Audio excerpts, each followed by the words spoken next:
Jungle.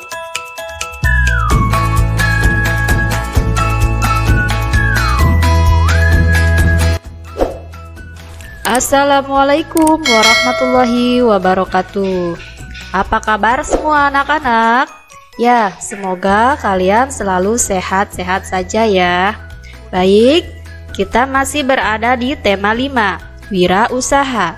Subtema 2, usaha di sekitarku. Tujuan pembelajaran kita hari ini adalah 1. Dengan membaca teks, siswa dapat menyajikan laporan tentang posisi dan peranan Indonesia di bidang ekonomi dalam lingkup ASEAN secara terperinci.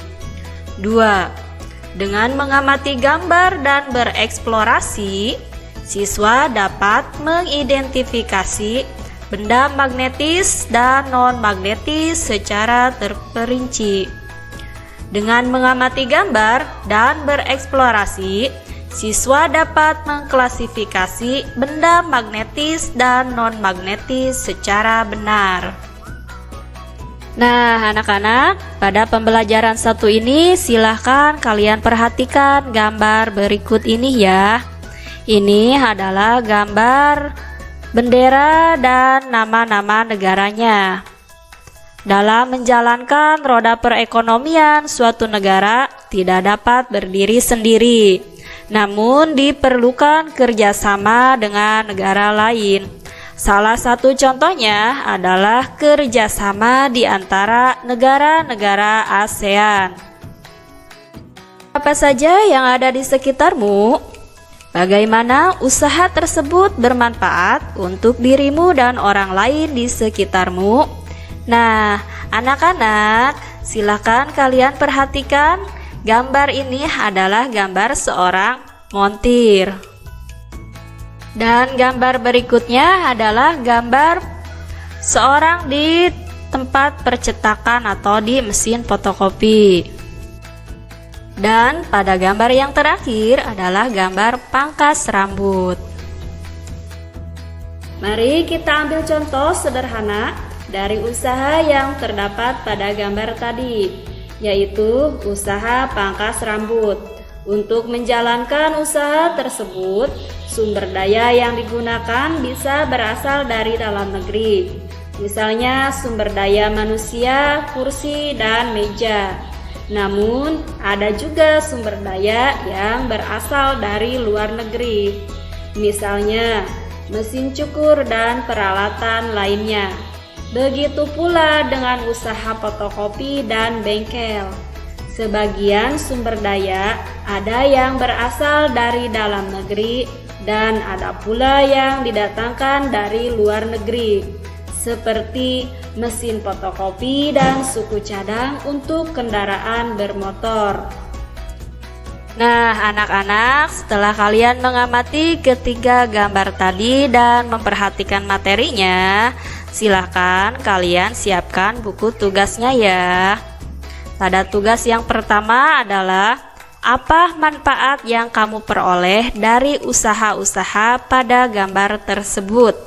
Silakan dikerjakan di buku tugas. Kita lanjut materi berikutnya ya. Kerajinan batik dan gerabah Kasongan adalah 2 contoh wirausaha yang telah mengekspor produk ke luar negeri, khususnya ke negara-negara ASEAN. Nah, silakan kalian baca pada materi kali ini. Ekspor batik terus meningkat. Kementerian Perindustrian menargetkan ekspor produk batik hingga 2019 mencapai 1,5 miliar dolar atau sekitar 22,07 triliun rupiah. Wah, besar juga ya. Berdasarkan data Kementerian Perdagangan, ekspor produk batik cenderung meningkat setiap tahun. Pada periode Januari sampai April 2015, nilai ekspor mencapai 81,8 juta US dollar, yaitu sekitar 1,2 triliun rupiah. Ekspor pada 2014 mencapai 340 juta US dollar, yaitu sekitar 5 triliun rupiah. Ekspor pada tahun 2014 mencapai 340 juta dolar, sekitar 5 triliun rupiah. Jumlah itu meningkat 17% jika dibandingkan dengan ekspor 2013. Batik Indonesia sudah diekspor ke berbagai negara ASEAN, seperti Malaysia dan Singapura. Selain itu juga ke negara Amerika, Eropa, dan Australia. Jadi kita lanjut ke teks berikutnya. Kasongan Bantul ekspor gerabah miliaran rupiah per bulan. Wow, fantastik sekali ya.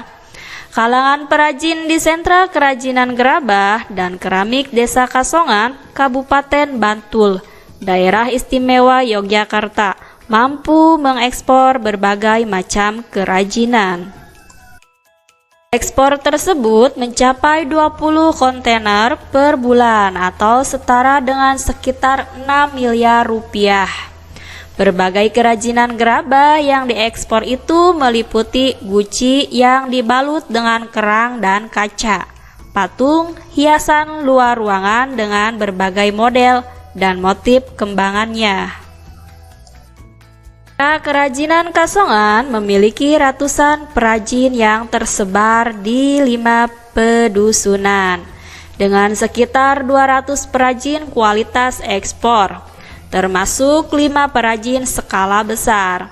Pada periode 2008 sampai 2010, ekspor kerajinan memang cenderung turun, terutama ke Amerika dan Eropa. Namun mulai 2011 dan setelahnya ekspor mulai meningkat, bahkan mulai merambah ke Australia dan sebagian Asia.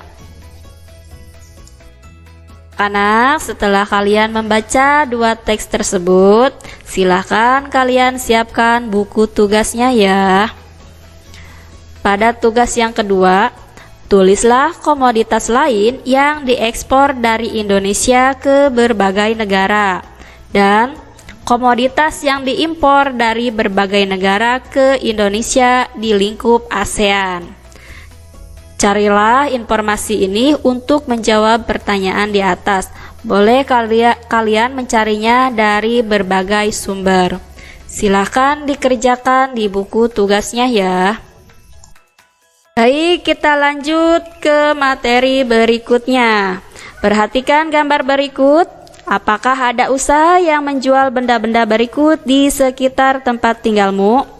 Kalian tahu pada gambar tersebut gambar apa saja?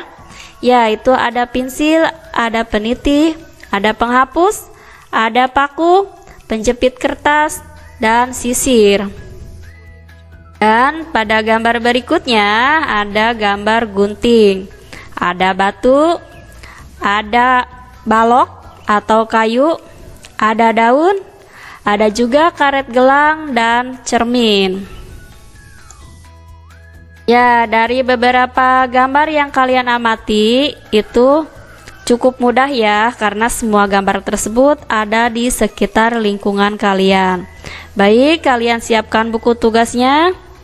Ya, apakah kamu bisa memprediksi yang akan terjadi jika benda-benda tersebut didekatkan dengan magnet? Tuliskan prediksimu pada tabel berikut. Jadi, berdasarkan gambar tersebut, kalian prediksikan apakah jika gambar tersebut didekatkan dengan magnet, maka gambar tersebut akan tertarik oleh magnet, apakah tidak? Kalau prediksi kalian bisa ditarik, maka silakan kalian contreng yang tulisan ditariknya. Dan jika tidak bisa ditarik, maka yang kalian contreng adalah pada kolom yang tertuliskan tidak ditarik. Bisa dipahami ya? Silakan dikerjakan buku tugasnya. Dan itulah tadi pembelajaran kita hari ini. Semoga bermanfaat dan tetap semangat untuk selalu mengerjakan tugasnya tepat waktu. Terima kasih, sampai berjumpa lagi. Wassalamualaikum warahmatullahi wabarakatuh.